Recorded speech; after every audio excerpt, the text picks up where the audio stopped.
Terima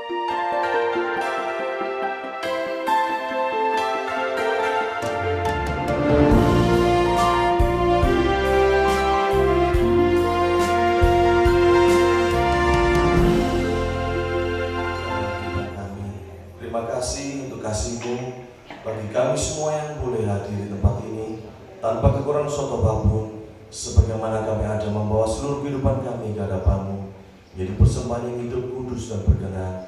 Biarlah Engkau memberkati pada kami dari awal pertengahan hingga akhir. Kami serahkan semuanya ke dalam pimpinan Roh Kudus-Mu yang memimpin kami dalam setiap kebenaran firman-Mu. Dan juga kami akan menikmati setiap pujian yang akan kami naikkan, dan juga kebenaran firman yang akan disampaikan oleh Sahabat-Mu sendiri menjadi berkat dan kekuatan dalam kehidupan kami. Dan dimanapun saudara kami yang terkasih mendengarkan seluruh siaran ini, dimanapun mereka berada, Engkau memberkati mereka semua sebagaimana Engkau memberkati kami tempat ini. Dan dimanapun umat-Mu berkumpul untuk memuji meninggikan nama-Mu, biarlah hanya nama Yahweh yang dimuliakan dan ditinggikan. Terima kasih ya Bapa. Kami siap mulai pada kami hanya di dalam satu nama, Yahweh Yesus Masiah. Haleluya. Amin. Shalom, selamat pagi. Kembali bertemu dalam kasih Yesus Masiah. Dengarkanlah suara ini.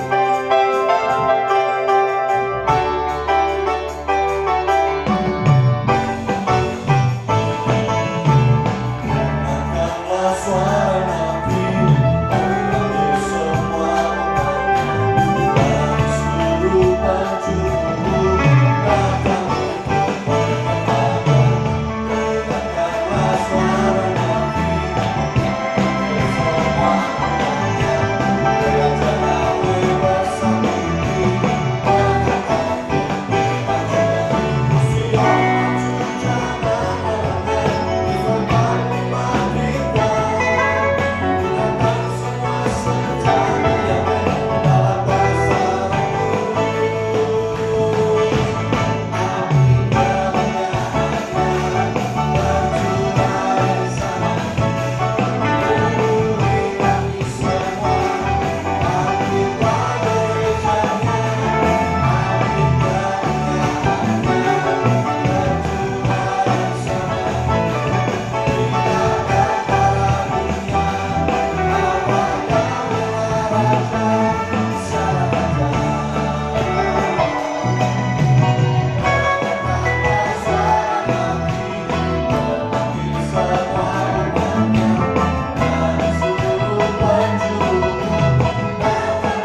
kekasih hidupku,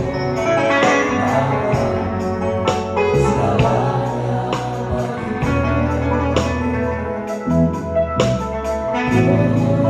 Selalu rindu jalanmu, penuhi hati dan jiwaku. Yesus,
kekasih hidupku,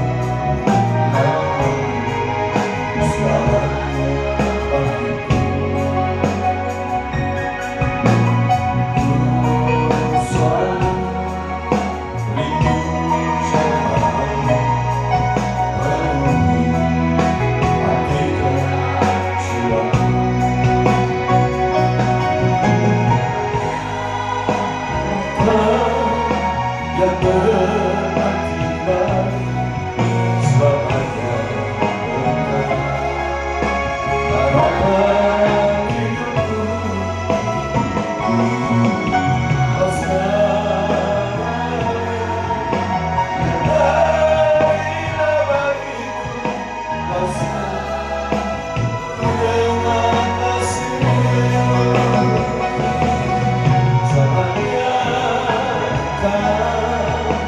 Yang berarti baru, sebab hanya Engkau harapan hidupku. Kau segalanya yang terindah bagiku. Kau selalu dengan kasih-Mu.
Haleluya. Hanya kasih-Mu yang kami perlukan dalam hidup kami.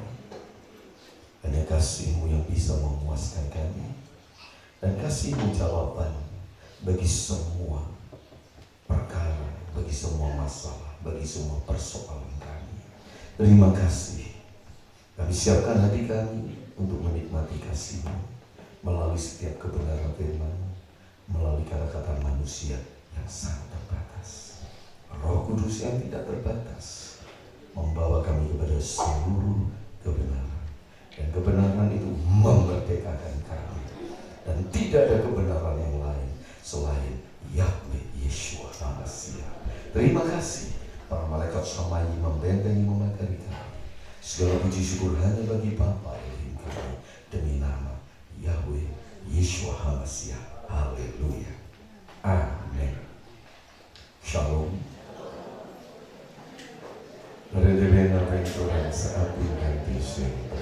Saudara semua diberkati yang Yeshua masih berlimpah-limpah selama-lamanya. Haleluya. Haleluya. Kita akan segera buka kitab suci kita.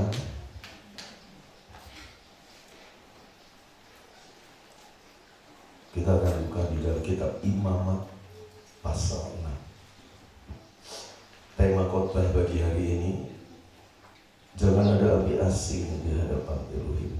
Kita akan baca Imamat ayat 12 dan ayat 13. Ayat 12 dan 13. Api di atas mezbah harus dijaga supaya terus menyala, jangan dibiarkan padam. Setiap pagi imam harus menaruh kayu di atas mezbah, mengatur kurban bakaran di atasnya, dan membakar segala lemak kurban keselamatan di sana. Api di atas mezbah, perhatikan ya, garis bawahi, api di atas mezbah harus dijaga tetap menyala, jangan sampai padam. Itu diulangi di ayat 13 dan ayat 12. Jadi itu penting bahwa api ini harus terus menyala, jangan dibiarkan padam. Itu ayat 12. Ayat 13, api di atas mezbah harus dijaga tetap menyala. Ada kata dijaga. Jadi itu tanggung jawabnya para imam. Nah, sekarang kita baca Imamat pasal 9 ayat 24. Imamat pasal 9 ayat 24.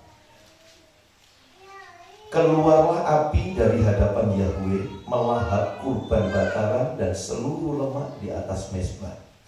Tatkala seluruh bangsa itu melihatnya, bersorak-sorailah mereka, lalu sujud menyembah. Pasal 10 ayat 1-3. Nadab dan Abihu, anak-anak Harun, masing-masing mengambil perbaraannya, membubuhkan api ke dalamnya, serta menaruh dupan di atas api itu. Dengan demikian, mereka mempersembahkan ke hadapan Yahweh api lain. Itu dalam terjemahan bahasa Indonesia yang terjemahan baru yang lama, bukan yang edisi kedua. Itu api asing yang tidak diperintahkan Yahweh kepada mereka. Api pun keluar dari hadapan Yahweh, melahap Nadab dan Abihu, sehingga mereka mati di hadapan Yahweh. Berkatalah Mose kepada Harun, inilah yang difirmankan Yahweh, kepada orang yang dekat denganku, aku menyatakan kekudusanku. Itu penting ya, garis bawahi ayat ini. Dan di hadapan seluruh bangsa itu akan ku perlihatkan kemuliaanku. Harun pun terdiam. Ya, sampai di situ ayat terakhir 1 Kepa atau 1 Petrus pasal 2. Tadi sudah dinyanyikan ya.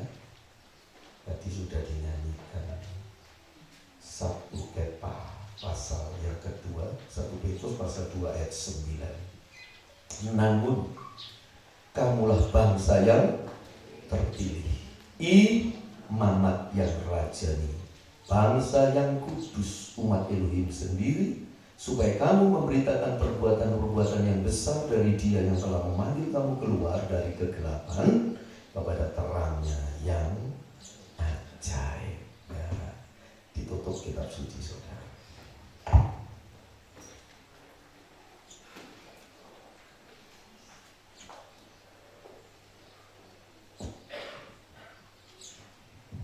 Kalau saudara perhatikan, saudara silakan, dan sebaiknya memang membaca. Coba baca kitab Imamat, kitab Keluaran, Ulangan, Bilangan, tentang kemah suci, tentang tabernakel. dengan segala macam aturannya. Saudara tahu, semua yang terjadi 3.500 tahun yang silam di Israel, ya, bahkan hampir 4.000 tahun yang lalu.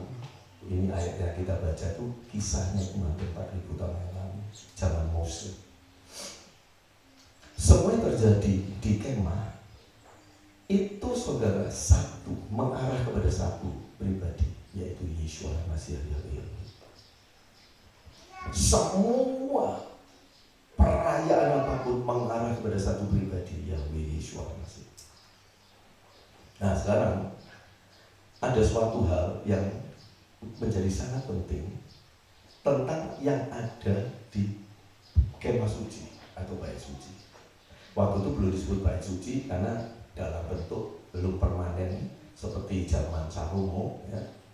Tapi ini dalam bentuk kemah-kemah karena mereka sering pindah tempat. Jadi itu kemah bisa kayak tenda dulu, bisa dikemasi lalu didirikan lagi. Nah, jadi tapi itu sama, ya, mau bait suci, kemah suci itu esensinya sama. Itu tempat di mana bangsa Israel bertemu dengan hadirat Yahweh.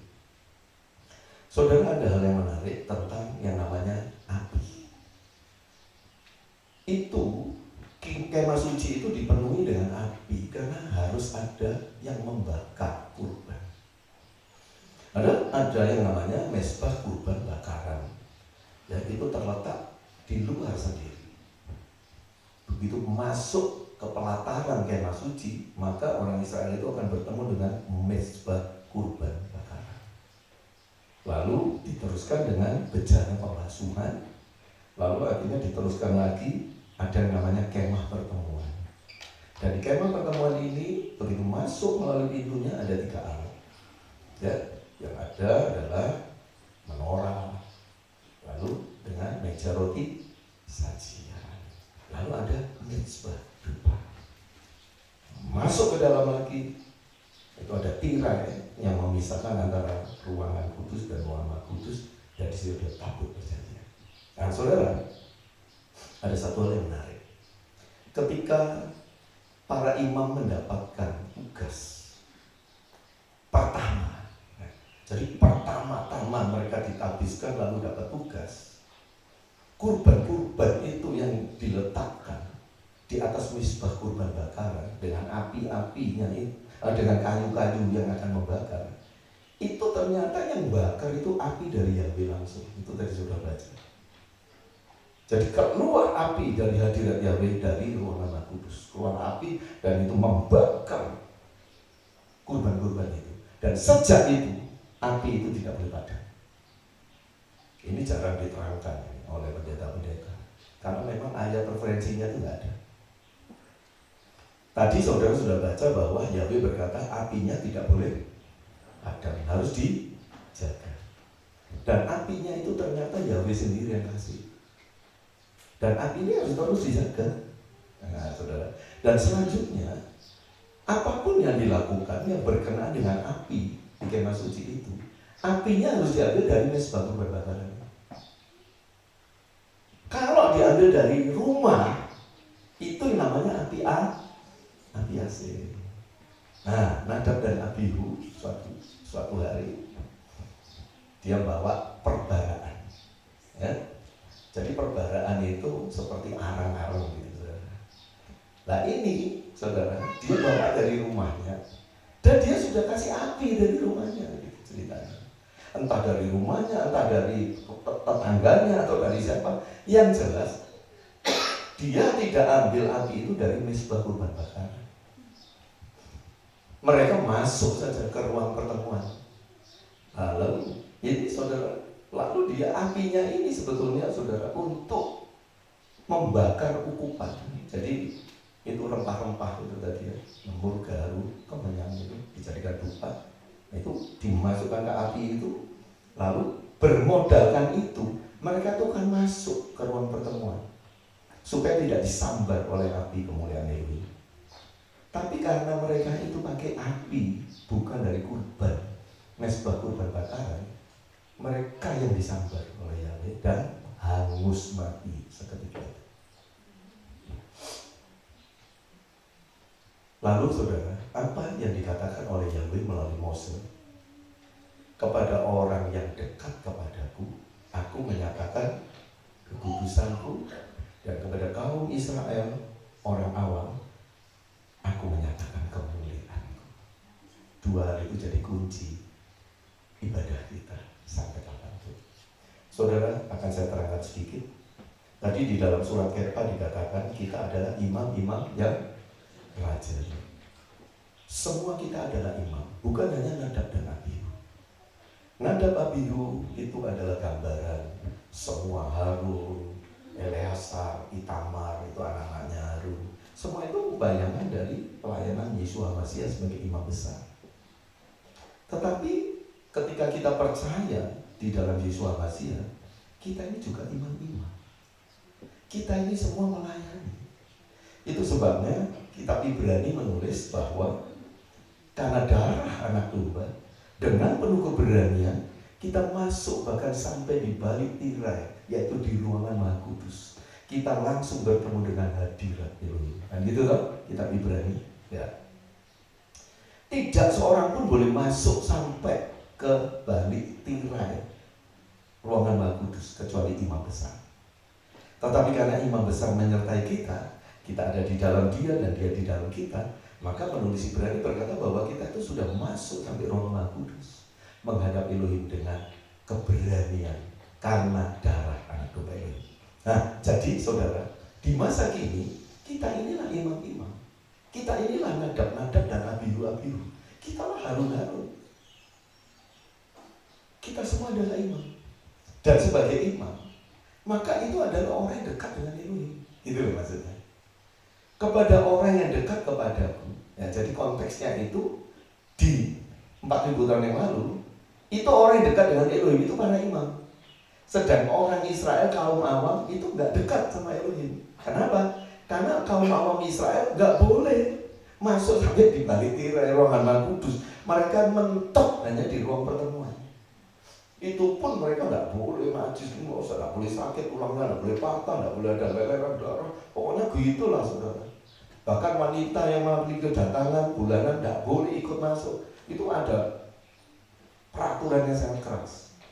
Nah, kepada orang yang dekat kepadaku, aku nyatakan kekudusanku. Artinya, kata-kata itu artinya kepada orang yang kupilih untuk mendekat kepadaku, untuk melayani aku, yaitu para imam, aku menuntut kekudusan mereka. Itu arti dari kata-kata itu. Kepada orang yang dekat kepadaku, aku menyatakan kekudusanku. Nah, karena Nadab Abihu itu adalah orang yang dekat dengan Elohim. Karena mereka adalah imam. Tetapi mereka tidak menjaga kekudusan Elohim dengan memakai api asing. Maka kekudusan Elohim itu, Elohim ingat ya, Elohim itu kudus dan dia kasih, tapi dia juga api yang menghanguskan. Maka dia nyatakan kekudusannya dengan menghanguskan, membuat mati dua orang ini. Itu yang maksudnya. Jadi artinya melayani Elohim itu jangan sembarangan. Melayani Elohim itu jangan dengan api asing. Nanti saya terangkan ya singkat apa api asing itu. Dan kepada orang Israel aku nyatakan kemuliaanku. Orang Israel itu adalah bagaikan orang-orang awam yang dilayani. Jadi misalkan saya, posisi saya di sini, ya memang saudara ya imam, saya ya imam. Di dalam perjanjian baru semua kita disebut imam, tapi tetap ada perbedaannya. Saudara imam tapi gembala, tapi domba. Saya imam tapi gembala.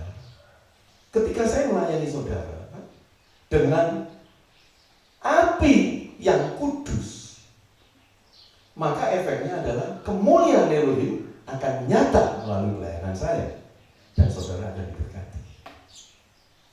Tapi kalau saya melayani dengan api asing, maka saya melanggar kekudusan Yahweh dan tidak ada kemuliaan Elohim yang bisa dinikmati oleh jemaat.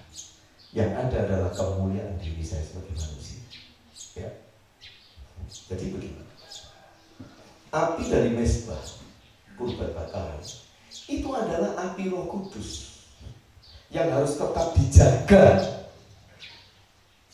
tidak boleh padam.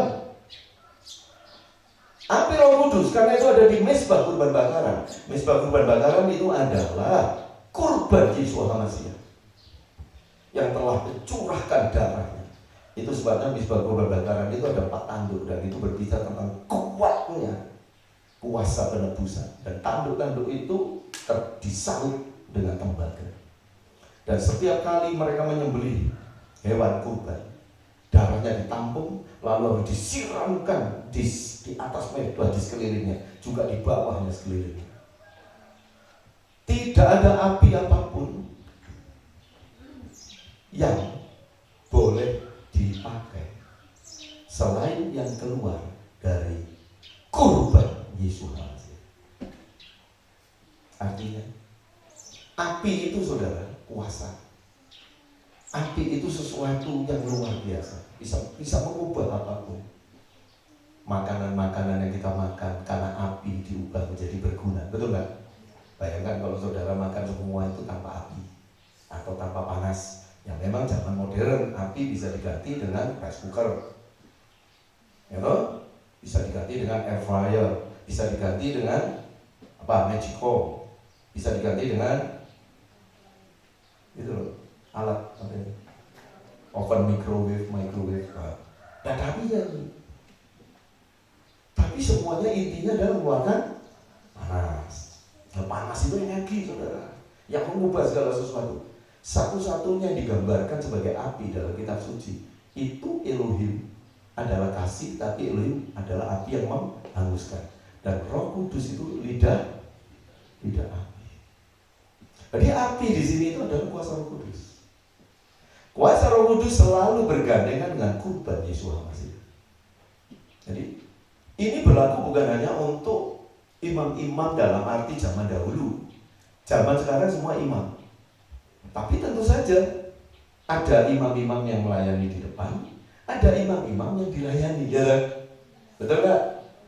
Yang song leader di sini ini imam yang melayani.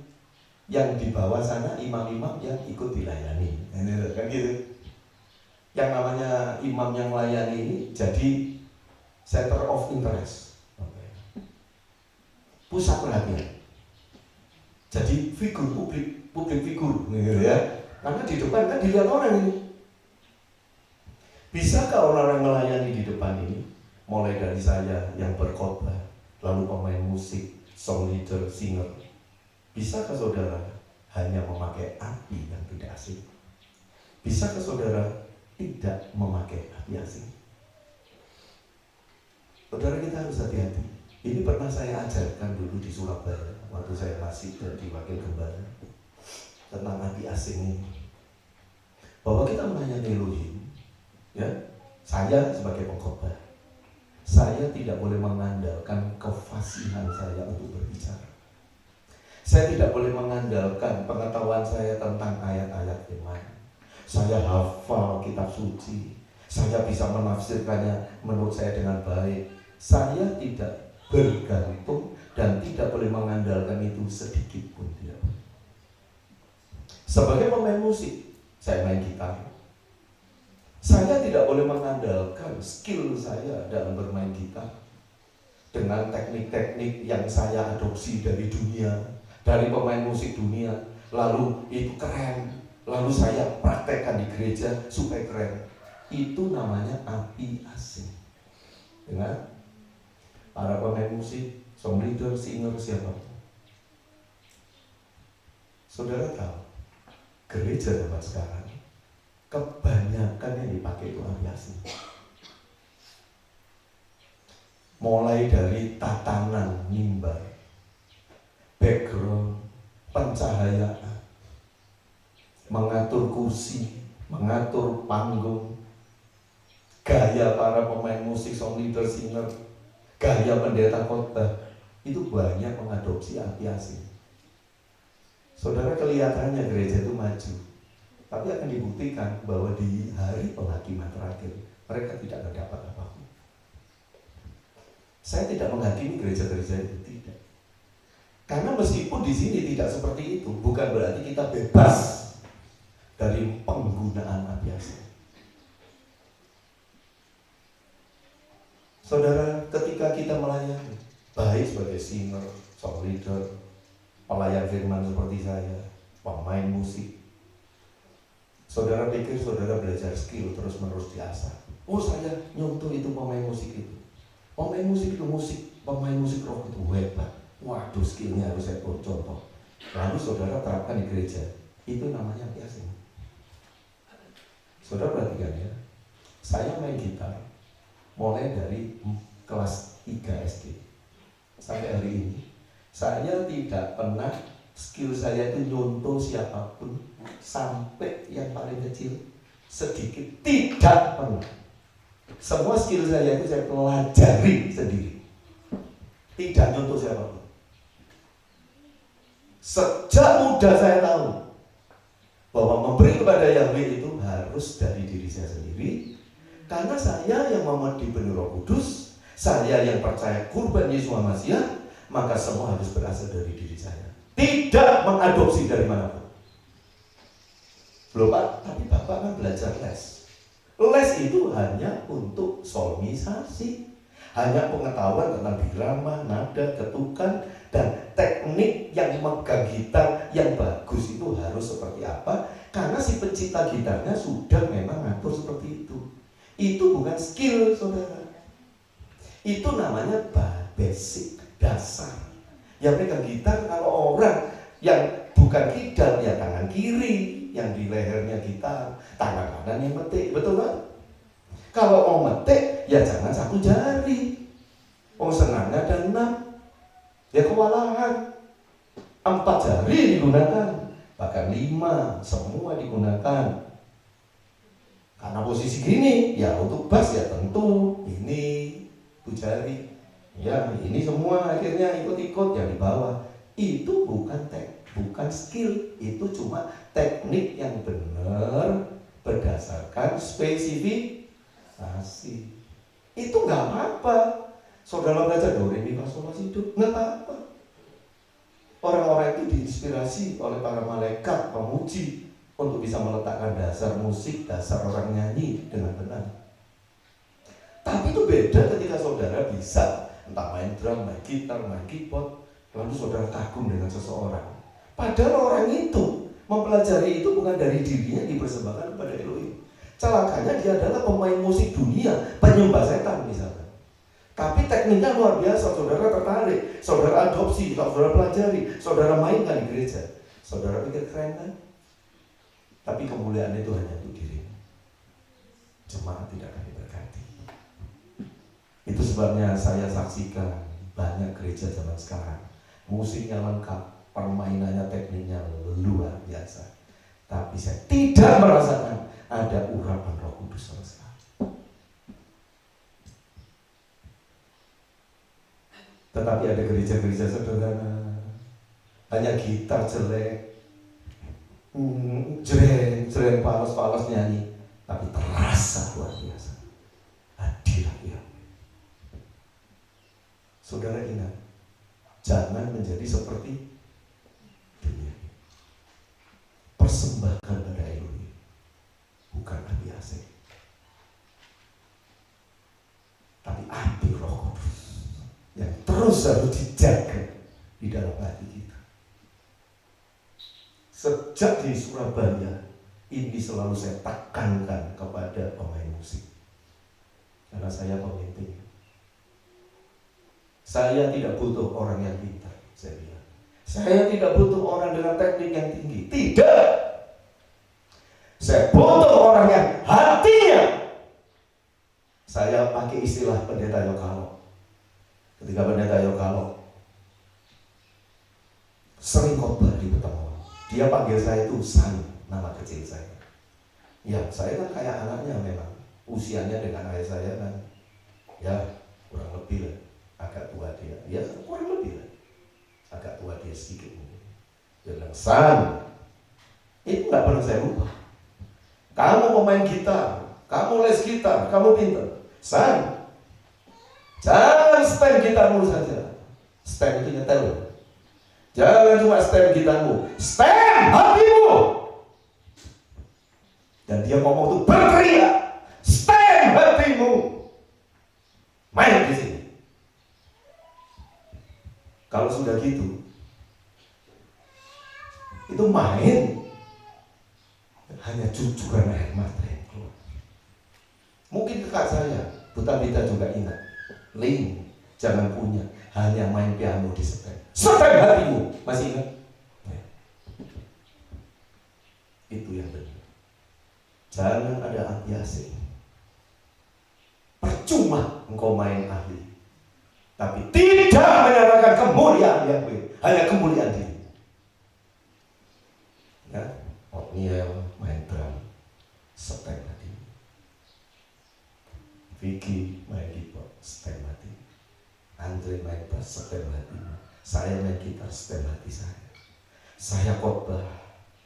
Apakah api Roh Kudus tetap tidak padam di dalam hidup saya? Yoel song leader, cucu-cucu saya, lalu perempuan cewek-cewek yang lain jadi single.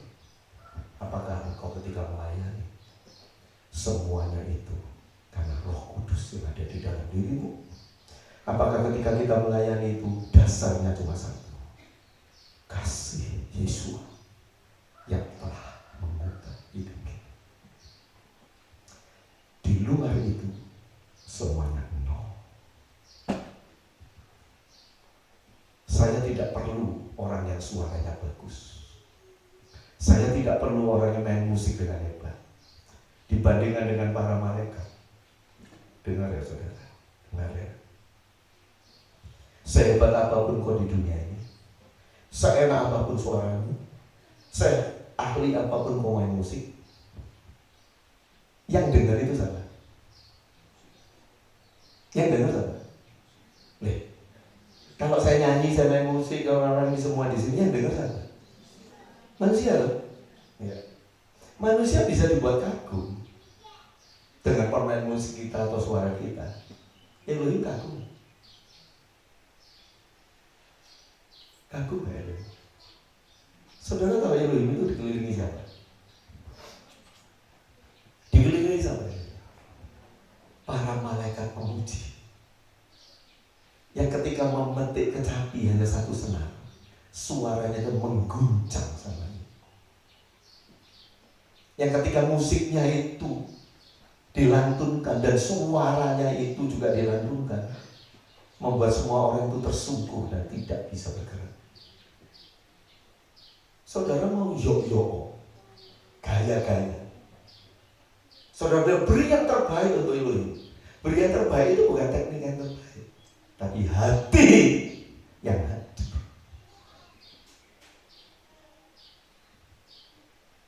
Ilah-ilah asing dalam bentuk api-api asing itu termasuk lagu-lagu, saudara. Lagu-lagu zaman sekarang diciptakan melalui AI. Saudara, tahun 95 ketika saya masih pelayanan di Solo, Bunton, saya itu didekati oleh seorang komposer yang mengubah lagu yang namanya Heng Samuel. Ada yang kenal Heng Samuel? Angkat tangan yang kan? Nah, Heng Samuel itu kalau saudara ada itu pujian bagi sang raja yang tebel itu, dia banyak sekali ngarang lagu. Dan lagunya itu sering kita nyanyikan, tapi saudara tidak tahu dia yang bikin. Nah, Heng Samuel itu naik mobil bersama saya karena dia undang saya ke rumahnya persekutuan doa, malah minta tiap hari Rabu. Bisa di Surabaya, Solo tiap Rabu ya, saya nggak mau. Saudara. Dia berkata apa, Pak Elisa? Sekarang orang bikin lagu itu pakai komputer, bukan dari dorongan Roh Kudus, semua pakai komputer. Bersaing dengan orang-orang seperti itu sudah nggak bisa. Gereja lebih senang dengan lagu-lagu yang modern, yang mengikuti gejolak psikologis dan fenomena-fenomena yang ada. Saudara mungkin perhatikan, ketika ada grup musik dari Taiwan yang namanya F4 itu. F4. 1 tahun kemudian, musik-musik gereja itu dipenuhi dengan gaya persis F4. Saya tahu itu dari USB, itu saya bikinkan di gereja. Lalu ketika K-pop merajalela, gaya nyanyian-nyanyiannya jadi kayak K-pop semua juga. Saudara, itu kan disenangi oleh orang-orang, anak-anak muda, betul nggak? Termasuk pemuda di sini mungkin senang, tapi saya katakan ya, itu api asing semua. Itu di hadapan Yahweh bagus, tidak ada apa-apanya. Kenapa kita harus ikut-ikutan dunia? Lagu diciptakan, AI yang diciptakan. Di mana rohnya? Robot yang bikin. Dan ini lagu yang laku-laku zaman sekarang. Itu sebabnya lagu zaman sekarang itu, tidak semuanya ya, tidak semuanya api asing. Ada yang bagus, api Roh Kudus. Saya bisa merasakan soalnya. Tapi kebuahannya kan api asing, dan itu saya nggak suka. Bukan berarti lagu yang diciptakan dengan api Roh Kudus itu semua orang suka, tidak. Kalau orang itu tidak dipenuhi Roh Kudus, dia tidak akan bisa menilai itu dari Roh Kudus. Hal-hal yang dari Roh Kudus atau rohani hanya bisa dinilai oleh orang yang memiliki Roh Kudus. Itu firman katakan. Tetapi ketika kita menyerahkan diri kita sepenuhnya kepada Yahweh, menghargai kurbannya dengan sepenuhnya, dan apapun, saya sebagai pengkhotbah, saya juga sering ngarang lagu, saya juga pemain musik, saya juga bekerja apapun, saya serahkan semuanya itu dalam pimpinan Roh Kudus. Maka hasilnya bukanlah untuk kemuliaan saya, tetapi karya Elohim akan dinyatakan kepada banyak orang, dan orang-orang akan melihat kemuliaan Elohim. Sekarang saudara, orang Kristen sulit melihat kemuliaan Elohim. Yang dilihat adalah kemuliaan gereja, kemuliaan entertainnya, kemuliaan alat-alat yang dipakai yang harganya bermiliar-miliar bahkan puluhan miliar. Saudara pasti kaget kalau saya beritahu, misalkan saudara lihat loudspeaker itu, coba saudara lihat itu di samping-samping. Saya samping-samping. Ada loudspeaker yang lebih kecil dari itu. Nah, itu harganya 3,7 miliar. 3,7 miliar. Itu speaker saya itu harganya cuma 700.000 satu. Zaman sekarang itu seperti itu, saudara. Mic yang saya pegang ini cuma ya berapa ini harganya? Dari 4 juta didiskon banyak, jadi cuma berapa lupa saya ini dapat 2. Tapi gereja-gereja itu saudara, satu mic ini ada yang 65 juta. Ada ratusan juta ini. Bayangkan mic. Bisa beli mobil. Kalau yang jatuh rusak. Apakah itu yang bisa membuat seseorang tertarik? Mungkin. Orang memang tertarik. Pertanyaannya, apakah Elohim tertarik? Itu sebabnya lagu-lagu juga ketika kita menyanyikan. Tahukah saudara, saya yang menciptakan itu? Loh, lagu-lagu yang ada di gereja sekarang itu banyak yang nyiptakan itu orang hombreng. Tahu hombreng nggak? Tahu nggak hombreng? Nggak tahu. Orang homo, orang lesbian, orang yang nggak karu-karuan hidupnya, yang tidak menghargai Roh Kudus, tapi hanya untuk jualan lagu, supaya kaya dari jualan lagu. Sebetulnya saudara, kalau suatu karya itu dari Roh Kudus, itu tidak boleh diperjualbelikan. Tidak boleh.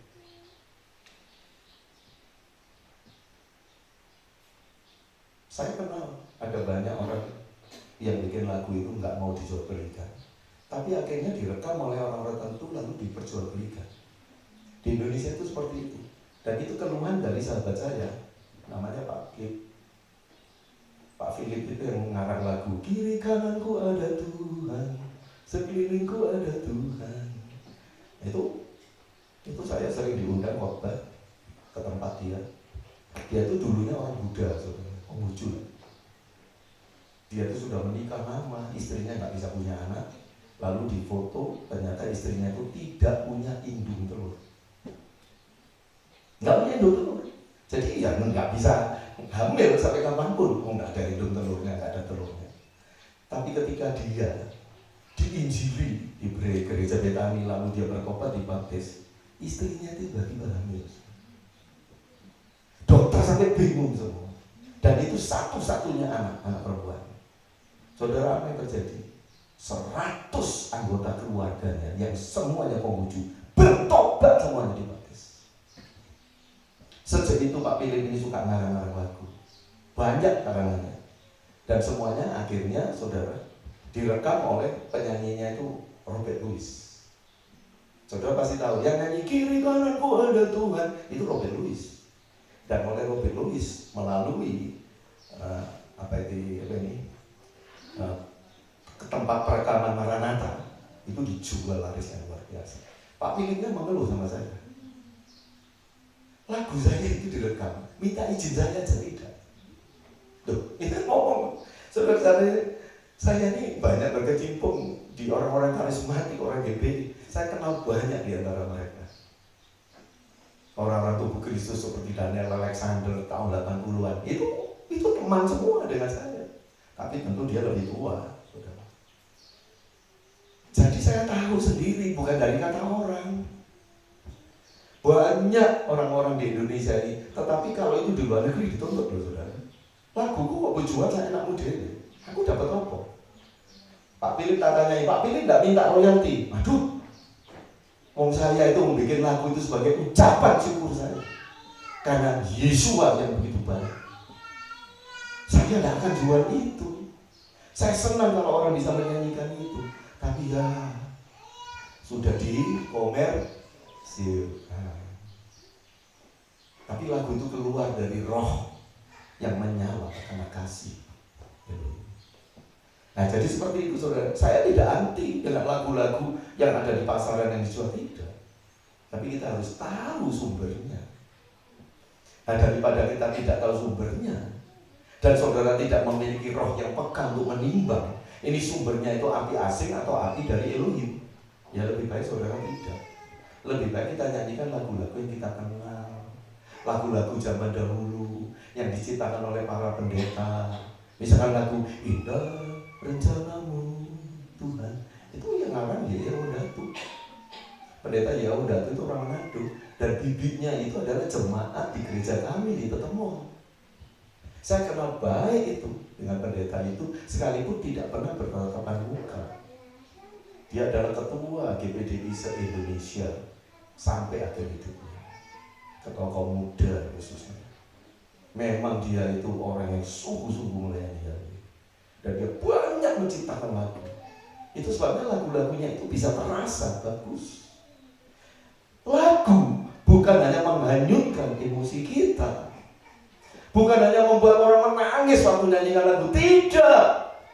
Itu hanya masuk di dalam wilayah emosi, dan setan senang mempermainkan emosi orang-orang percaya di wilayah emosi. Ketika emosi dianggap sebagai urapan, ketika emosi yang tersentuh dianggap Roh Kudus menyentuh hidup mereka, padahal mereka hanya tersentuh oleh notasi dari lagu-lagu dan musiknya. Saudara perhatikan ya, musik, mau alat musiknya dengan notasi yang keluar, nada yang keluar, dan lirik-liriknya itu bisa dipakai iblis luar biasa untuk memalsukan urapan Roh Kudus. Setan memiliki kuasa untuk memberikan energi yang luar biasa untuk menjamah emosi manusia melalui not-not dan melalui lirik-lirik lagu dan permainan musik.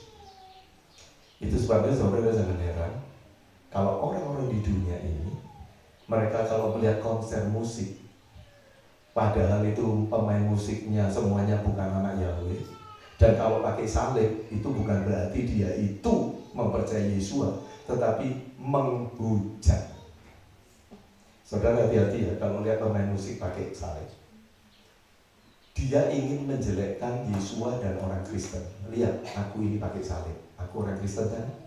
Tapi omongannya tentang pembunuhan, omongannya tentang free sex, lirik lagunya tentang menyembah setan. Dia itu ingin mendiskreditkan kekristenan. Itu yang ada di dunia sana. Dan saudara, orang-orang yang mendengar itu, khususnya orang muda, histeris gak? Mereka itu gila, tergandung-gandung, tergila-gila. Karena apa? Karena ada urapan, tapi urapan iblis. Jangan sampai urapan iblis itu ada di gereja kita. Itu yang terus saya dengung-dengungkan sejak di Surabaya. Di Surabaya itu pemain musik salah satu dulu Saudara Budi, Saudara Sugeng. Mungkin masih ingat, saya selalu sering bilang, bukan skillmu, tapi kamu harus mengasihi suara. Masih ingat nggak? Ya. Sampai hari ini pun, ini anak-anak saya, cucu-cucu saya, ini generasi yang sudah ketiga. Selama saya hidup, saya tetap akan ingatkan, bukan tanganmu yang hebat bermain musik, hatimu, dijamah Roh Kudus atau tidak. Bisakah kau bermain musik?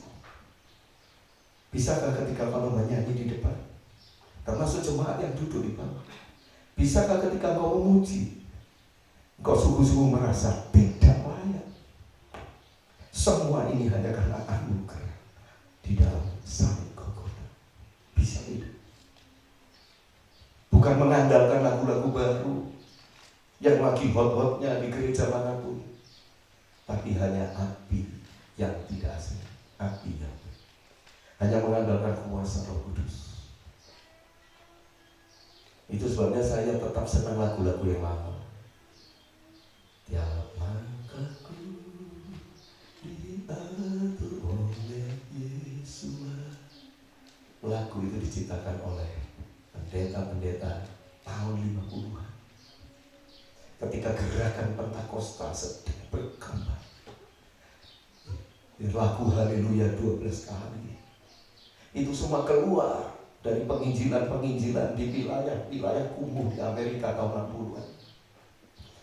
Ketika ada pendeta dengan kaum muda Kristen, mereka memberitakan Injil kepada orang-orang negro-negro, mengidap semua yang senang narkobaan, yang senang dengan free sex dan sebagainya. Lagu Haleluya 12 kali itu keluar di sini. Dan tidak ada yang menolak Haleluya 12 kali di gereja manapun. Betul kan? Hanya kata haleluya, tapi kita tidak pernah bosan menyanyikan itu. Mengapa kita harus mengikuti tren terus? Ya, Yahweh memberkati saudara semua. Tidak boleh ada api asing. Serahkan hidup kita sepenuhnya. Melayani Yahweh bukan kita mengandalkan kehebatan kita. Sesungguhnya kita tidak bisa berbuat apa-apa. Di luar aku, Yesus berkata, kamu tidak akan bisa berbuat atau menghasilkan apapun. Ya, pemain musik maju ke depan. Saya akan menyanyikan sebuah lagu yang sederhana yang baru saya buat minggu lalu. Saya dulu lama nggak bikin lagu.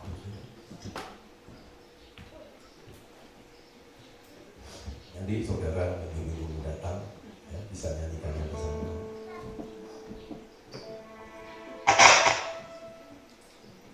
Semua berbicara tentang kasih Yesus. Saudara tahu bahwa ketika saudara beribadah, saudara dalam hidup yang kau jalani setiap hari di dunia sementara ini, banyak yang saudara inginkan. Mungkin cita-cita, keinginan, mau yang kesampaian maupun yang tidak. Tapi ingat, saudara nggak perlu cari apapun di dunia ini. Percayalah, hanya kasih Yesus. Ketika saudara menemukan itu, dan saudara simpan, dan jangan pernah dibiarkan padam. Tidak peduli bagaimanapun itu. Engkau adalah orang yang paling berbahagia hidup. Amin. Jika kasihnya menjadi yang satu-satunya dalam hidup kita, bukan yang nomor satu, nanti ada nomor dua yang lain. Bukan. Dia menjadi satu-satunya yang kita butuhkan. Apapun yang kau hadapi dalam hidup, semuanya hanya mengarah kepada kebaikan, masa depan yang indah, damai sejahtera yang seperti ombak lautan yang tidak pernah berhenti. Itu firman katakan, damai sejahtera akan bergulung-gulung tidak berhenti, seperti laut yang tidak pernah berhenti gelombang. Ya. Kasih-Mu, oh Yesus, pelan dulu, memenuhi hidupku.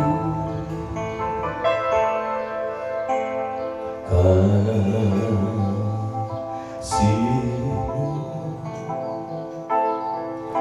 Elohimku,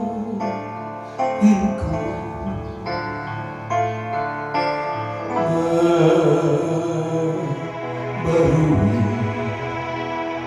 hidupku.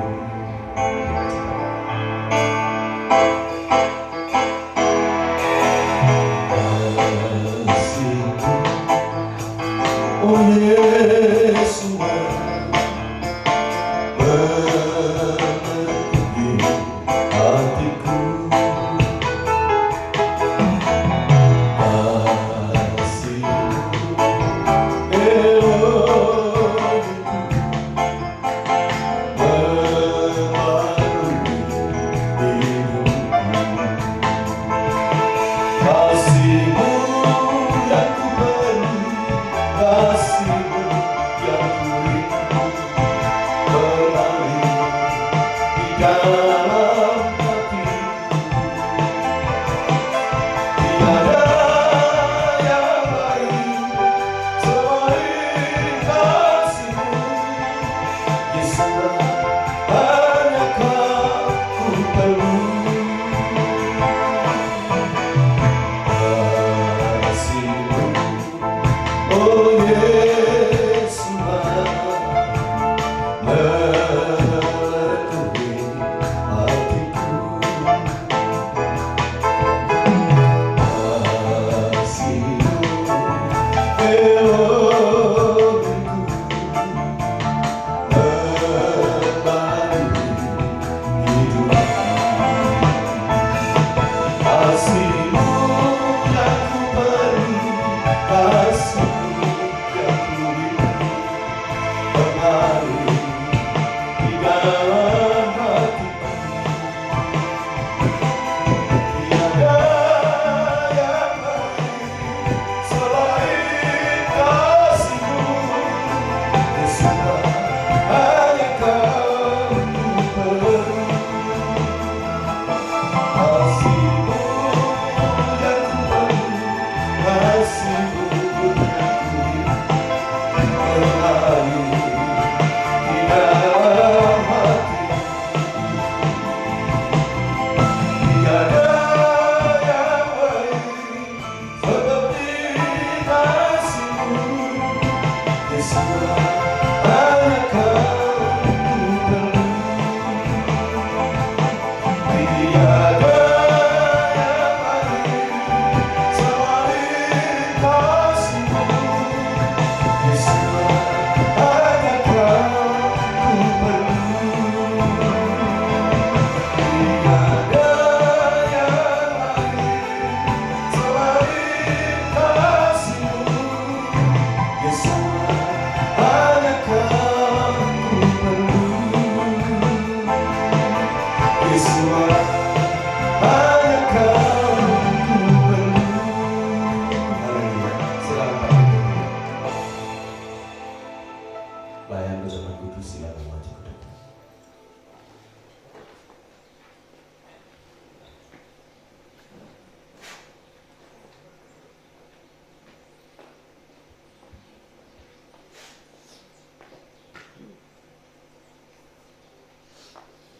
Terima kasih untuk semua berkat yang Kau sudah limpahkan dalam hidup kami. Kami siapkan diri kami menikmati tubuh dan darah Yesus Masihi. Berkati saudara kami yang melayani kami, dan juga memberkati kami semua penerima tubuh dan darah para keluarga Elohim. Biar semua yang telah kami dengarkan mendatangkan kemuliaan hanya bagi nama Yesus Masihi. Roh Kudus selalu membawa kami kepada seluruh kebenaran. Segala puji syukur hanya bagi kami. Demi nama Yesus Masihi. Haleluya. Amin.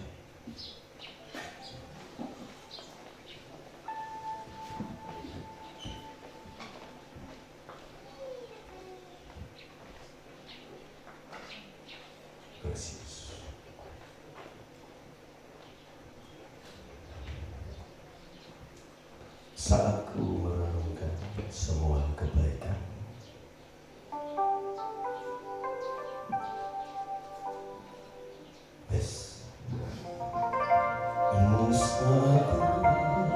Merenungkan semua kebaikan, betapa ku rasakan kasih setiamu.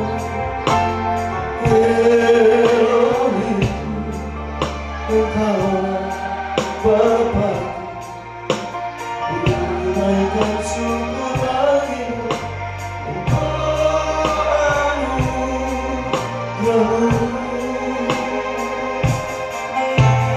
Saat merenungkan semua kebaikanmu, betapa ku rasakan kasih setiamu. Elohimku, Engkaulah Bapa, tunaikan syukur bagimu.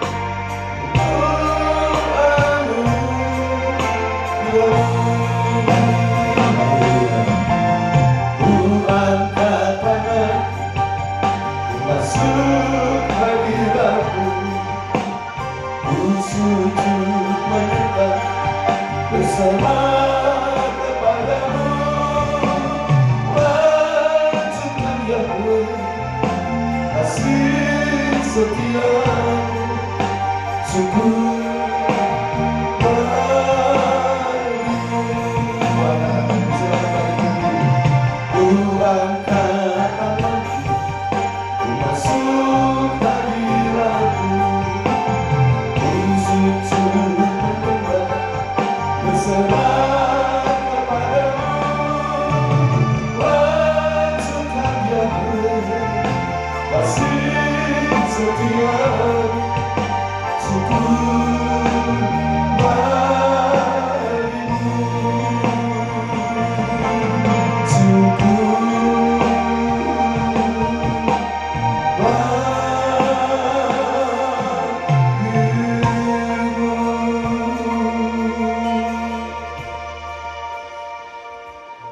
Angkat roti lebih tinggi dari kepala. Pada malam sebelum Yesus diserahkan pada perjamuan malam terakhir, Yesus mengambil roti, mengucap syukur, memberkatinya, lalu memecah-mecahkannya dan berkata, "Inilah dagingku, tubuhku yang diserahkan bagi kamu.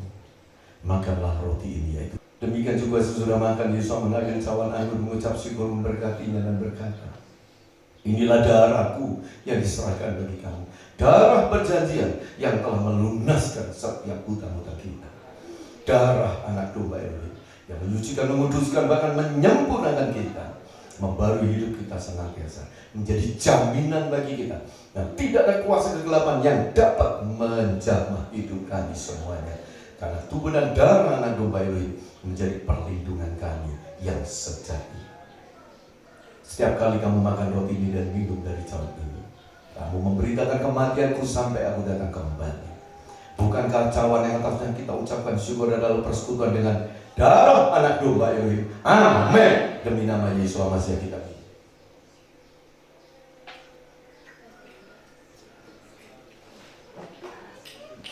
Terima kasih. Terima kasih untuk tubuh dan darah anak domba Elohim. Kami semua disegarkan, kami dikuatkan, kami dipulihkan, kami dibalui, kami dimerdekakan dari setiap dosa yang mengikat kami. Yesus Masihi satu-satunya kebenaran, dan itu memerdekakan kami semuanya. Roh Kudus bagaikan api yang terus berkobar di dalam setiap kehidupan kami. Terima kasih, terima kasih. Diberkati anak sekolah minggu remaja muda, diberkati seluruh jemaat yang meninggalkan tempat ini. Kembalikan kami pada minggu mendatang dengan berkat yang terus berlimpah.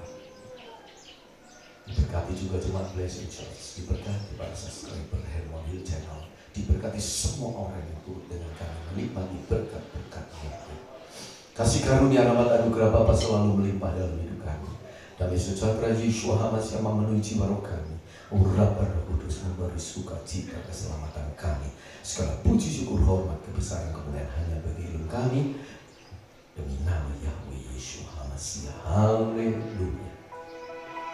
Terima kasih, kasih. Terima kasih Bapakku, Bapakku, Budaku. Terima kasih, makasih.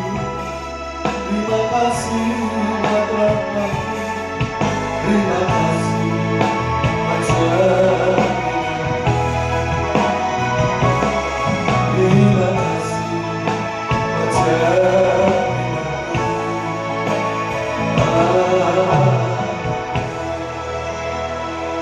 Shalom, Yesus memberkati. Haleluya.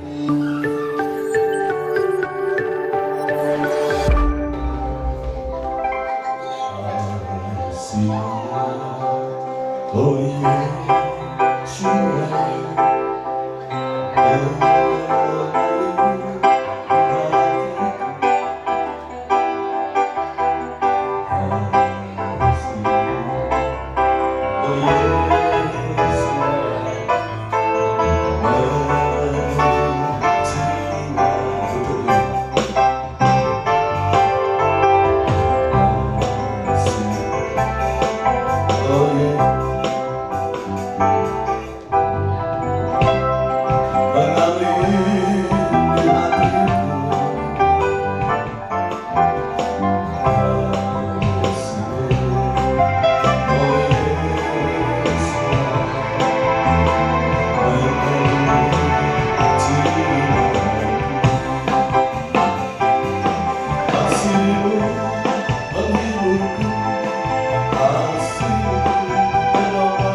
setia